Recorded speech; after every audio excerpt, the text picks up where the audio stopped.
on fait l'enseignement ici à Marie-Enfant et après ça, les parents partent chez eux. Il y a un programme ministériel qui s'occupe de fournir le matériel, les produits de gavage, les pompes, etc. à ces enfants-là. Alors, le travail est beaucoup plus pointu et c'est les parents qui donnent ça à domicile, ces fameux gavages-là. Et nous les voyons en contrôle pour suivre leur courbe de poids, voir si ces enfants-là suivent leur courbe de poids, s'ils ont assez de gavage, ils reçoivent les quantités qu'il leur faut, etc. Ils sont bien hydratés et tous ces points-là. Justement, c'est très important ce que vous venez de dire parce qu'il y a la clientèle de trisomie 21. C'est des enfants qu'on ne soupçonnait pas qu'il y aurait des problèmes d'alimentation. Et effectivement, à force de travailler avec ces enfants-là, on s'est rendu compte qu'ils ont de graves problèmes de déglutition. Certains aussi, dans le programme de développement, des retards de développement, on a découvert aussi des problématiques d'alimentation, des problématiques de dysphagie où les enfants s'alimentent beaucoup plus doucement, où la gradation des textures se fait de façon lente puisqu'ils ont des retards de développement. Alors on s'est rendu compte que le retard d'alimentation, de gradation des textures est le même à ce moment-là. Alors on aide ces enfants-là avec l'ergo à faire des exercices buccaux pour aider l'enfant à développer sa capacité oromotrice pour qu'il puisse, à la fin, manger comme tous les autres enfants de son âge.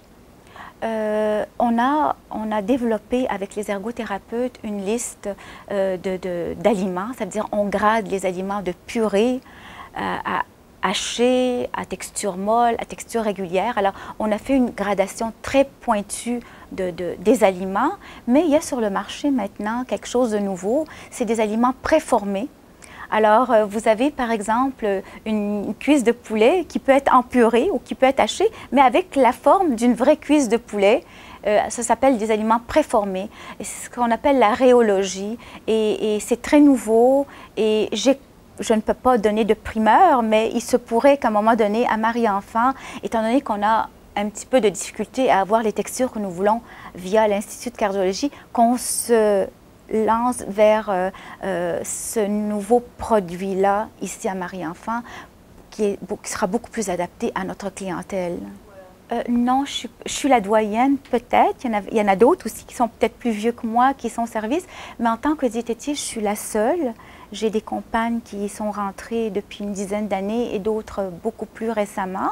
Mais ceux qui sont restés, ce sont surtout des aides en alimentation ou des techniciennes en diététique qui sont restés pour faire le service alimentaire dans la cuisinette.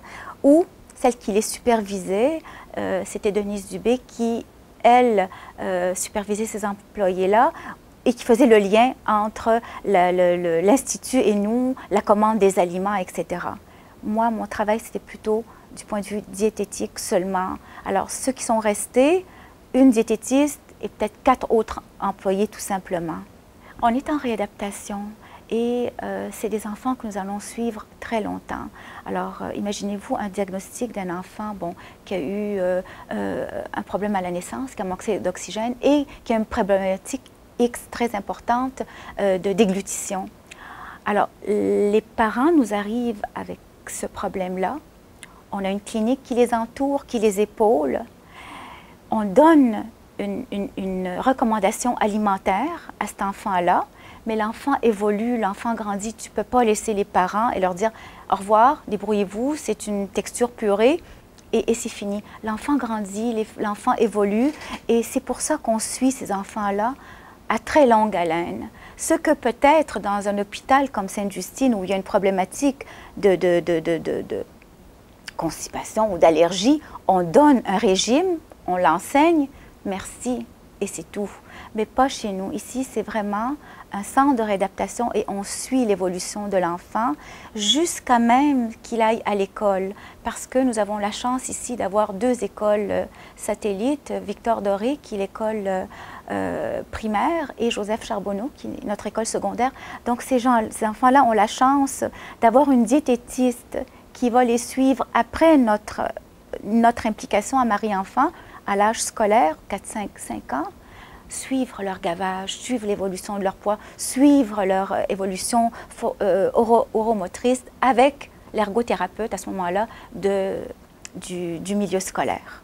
C'est ça la chance que nous avons à Marie-Enfant.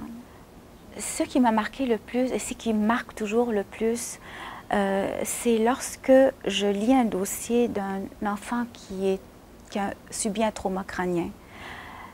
Je ne vais jamais m'habituer à ça. Ce trauma crânien fait en sorte que la famille est complètement bouleversée et on ne s'habituera jamais à ces enfants-là qui viennent chez nous et qui ont subi des traumas et qu'on essaye le maximum, toute l'équipe, de rendre cet enfant comme il était auparavant. Pour moi, ce n'est pas pareil qu'un enfant naît dans une famille où le parent ne l'a pas connu avec un handicap et lorsque un parent vient et c'est un enfant complètement normal et malheureusement, suite à un accident, il y a eu un trauma et l'enfant n'est plus pareil. Ça me touche beaucoup et je me sens privilégiée de travailler avec ces enfants-là. Et parfois, je me sens aussi dépourvue à travailler parce que des fois, on ne peut pas remettre l'enfant comme il était. Et c'est ça qui va me marquer pour toujours à Marie-Enfant.